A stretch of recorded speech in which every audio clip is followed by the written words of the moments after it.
Forspoken was one of the most promising early PS5 showings. First unveiled as Project Athia, this open-world concept featured death-defying parkour and wide-open landscapes with beautiful visuals throughout. But the final title was far less impressive, a repetitive, empty game with surprisingly dated graphics, and was one of the bigger big-budget letdowns of 2023.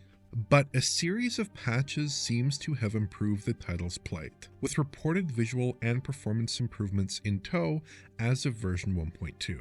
So have recent patches turned Forspoken into a technically sound title, or does the game remain a bit of an open world mess?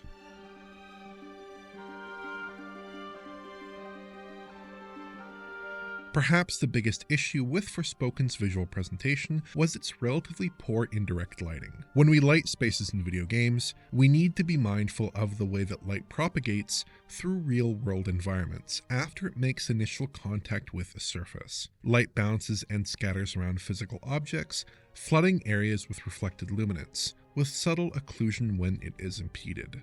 In games, we usually model this phenomena through global illumination and ambient occlusion lighting techniques. Approximating these secondary effects of light was a key technical advancement in last generation software, with most titles adopting baked GI and screen space ambient occlusion, alongside the use of physically based materials. But Forspoken had very poor secondary lighting. The game did rely on a baked GI solution, but it was very basic and low fidelity, and the ambient occlusion consisted of simple dark outlines where geometry intersected. And a lot of the materials ended up looking shiny, with very visible specularity, so they appeared reflective even when their real-world counterparts had diffuse surfaces. As a result, Forspoken, despite having decent-looking characters and fairly detailed models, just didn't look right in a lot of lighting conditions. Thankfully, this is the key area where the new patches have delivered very substantial improvements. As of version 1.2, Forspoken's ambient occlusion has been overhauled. Gone is the crude-looking AMD CACAO ambient occlusion implementation that was present before, replaced with an AO method that actually looks pretty decent. Deep crevices are filled convincingly with shade, and geometric intersections only receive noticeable AO coverage when appropriate. Just look at this pillar here. This corner is subtly shaded, with shade pooling in between the stone faces. This structure is another good example. The light is properly occluded here, giving a much richer portrayal of the way that light moves through constrained spaces. Also note how the glowy specular-rich bricks look a lot more plausible now that they're lit in a more realistic way. The courthouse right after the opening cutscene is another great example. With the prior ambient occlusion, this shot had a very 7th gen appearance, I would say. But the new AO is doing an enormous amount of work to make this scene look properly lit. That's not to say that the new ambient occlusion is a complete improvement in every respect. In some shots, it can look a bit heavy-handed, darkening areas more than seems realistic. You do get the sense that Forspoken is relying quite heavily on screen space ambient occlusion to handle its secondary lighting, which looks fine most of the time in the updated version of the game, but can produce odd results at times. Ambient occlusion coverage also tends to be a bit thick now for my tastes around foliage. It looks appropriate enough in dense patches of grass, but around more sparse grass placements it seems excessive. The AO also tends to throw up quite a bit of aliasing in the game's performance mode, in particular on the foliage. The RT and quality modes mostly resolve without noise, but in the performance mode it can be distracting. But that's not the only lighting change that's present here. In some areas, light intensity seems to have been adjusted. This spot near the start of the game seemed to be the best example that I could find. Notice that the shadow positions are actually the same between the two versions, but the light intensity is much greater on version 1.2. I much prefer the updated look from an aesthetic perspective, although the divergence here is a bit curious. Fog also takes on an altered appearance, with version 1.2 looking stripped back in comparison to version 1.0. This is probably good for gameplay purposes, but it doesn't especially flatter distant detail, which was often occluded by the fog before. The main character's hair also appears somewhat different in the updated version at times. In most scenes, it tends to have a bit of a grey cast to it, depending on the lighting conditions. I'm not sure exactly how to score this one, but I do think it can appear unnatural sometimes in indirect lighting. To Forspoken's credit, hair does animate very nicely during both cutscenes and gameplay, with a very dynamic presentation that we often don't see in games. Outside of those changes, the rest of Forspoken's lighting remains the same. The baked lighting can still seem crude with insufficient detail. Materials can have an off-putting specular-rich appearance, and distant objects still lack shadow coverage, with no approximation of shadows for faraway trees, regardless of whether you have RT turned on or off. Reflections still look pretty poor as well. Even with necessary SSR information completely in view, water surfaces sometimes don't match the environment at all. And even when the SSR coverage is decent, the reflections aren't distorted in line with the normal mapped ripples on the water itself. Other issues that John noted in his original coverage on the game also remain, including odd environmental modeling decisions and obvious texture tiling.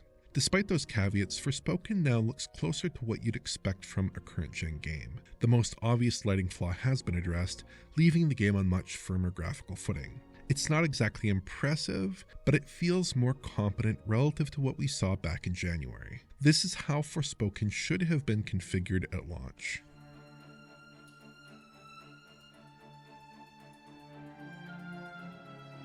In version 1.0, Forspoken's performance was okay, but the game had some serious issues. Forspoken suffered from extended performance dips in specific areas, like the Rocky Valley here. At worst, we are seeing dips to around 20 frames per second in both the quality and RT modes at 60Hz output, which nominally target 30 FPS, but really struggled here.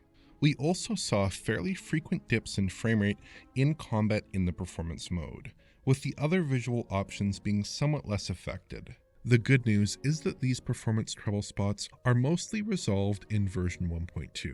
The performance mode at 60Hz output hits a locked 60 FPS the overwhelming majority of the time now, with rock-solid performance when sprinting through prior trouble spots. Combat can still provoke a dropped frame or two, but with a more minor frequency relative to version 1.0. Likewise with the quality and RT modes at 60Hz output, which hold a very steady 30 FPS here, even in areas where these graphical options were hugging the 20 FPS line before. It's a marked improvement, though I'd still prefer the higher framerate options as the game's motion blur is rather subtle, so a 30 FPS update feels a little bit choppy. Forspoken also includes versions of each mode at 120Hz output. Both quality and RT modes target 40 FPS here, with performance mode still aiming for 60. These modes typically ran at their target frame rates before, but just about all of the dips below those frame rates have now been cleaned up as of version 1.2, just like we saw with the 60Hz mode options. Essentially, these modes appear to trade off a bit of resolution for higher or more stable performance targets, which is a fair enough trade-off. Speaking of resolution, I did encounter some strangeness when evaluating the game's dynamic resolution system. I tested a bunch of matching shots across version 1.0 and version 1.2, and the internal resolution actually seemed to increase a lot in quality mode at 60Hz output as of the more recent patch. Perhaps the changes to lighting and fog have lessened the performance demands. In any case, it's very nice that both performance and resolution have improved substantially here. Although the FSR2 output remains at 4K on both versions in the quality mode, so the impact on the actual resolved image is less than these improvements might suggest. The same proved true for the performance mode, which saw a big improvement in raw rendering resolution across the shots I tested. The changes to ambient occlusion and foliage do render version 1.2 a bit of a mixed bag when it comes to image quality, however, as on the whole the image tends to be a bit noisier. Pixel counts in ray tracing mode did come in at pretty comparable figures between the two versions though, with no clear winner. Based on these counts, I think it's safe to say that the performance improvements we're seeing as of version 1.2 haven't come with a resolution penalty. If anything, the opposite seems to be true.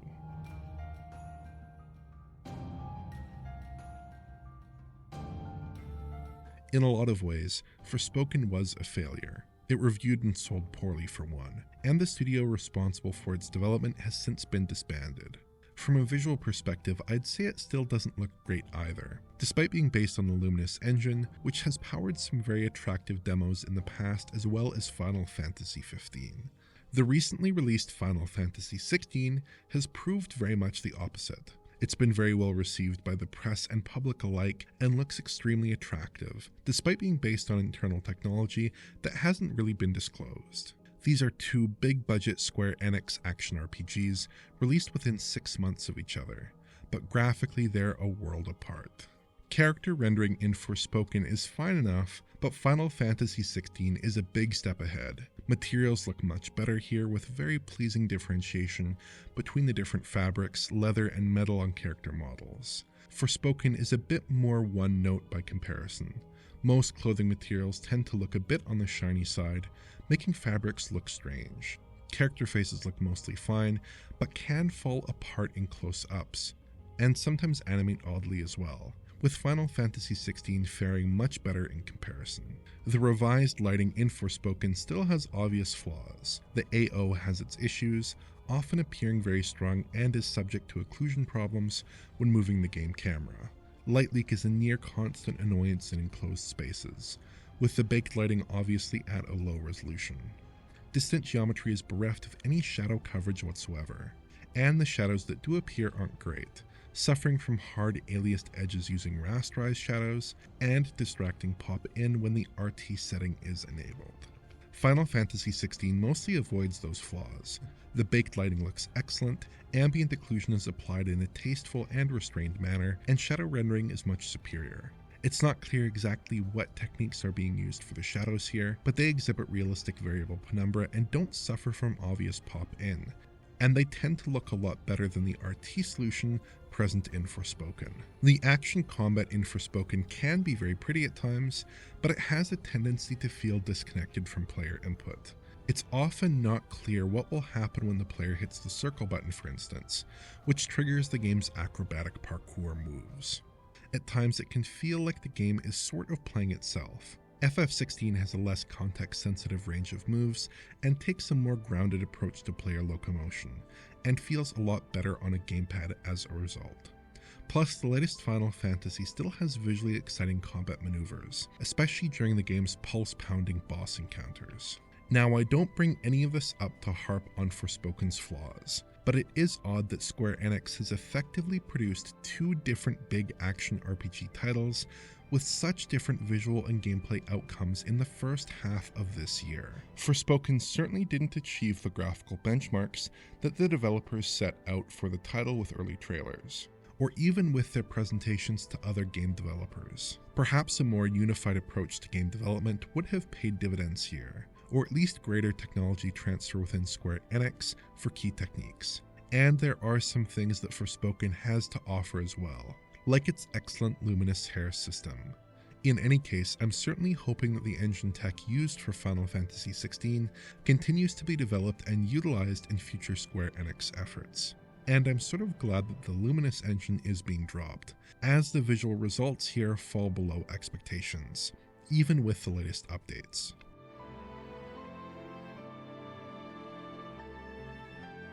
It does seem like we've seen the last of Forspoken, for better or for worse. The game's development studio was shuttered on May 1st, with the game's sole DLC expansion and most recent patch dropping shortly thereafter. Final Fantasy XV was improved and expanded dramatically through a pretty tremendous post-release patching and content release effort, but Forspoken doesn't seem to be enjoying the same treatment. So in its final state, Forspoken is a more attractive, more performant version of the title that we saw back in January, but the game still suffers from major graphical flaws, gameplay issues, and a pretty empty open world environment. For those interested in the game though, the visual and performance boosts make Forspoken a substantially more enjoyable title than it was at launch. If you enjoyed this video, please like, subscribe, and press the bell for YouTube notifications. Check out the Patreon at digitalfoundry.net for exclusive and early access content. And to get in touch, just use Twitter. Thanks for watching.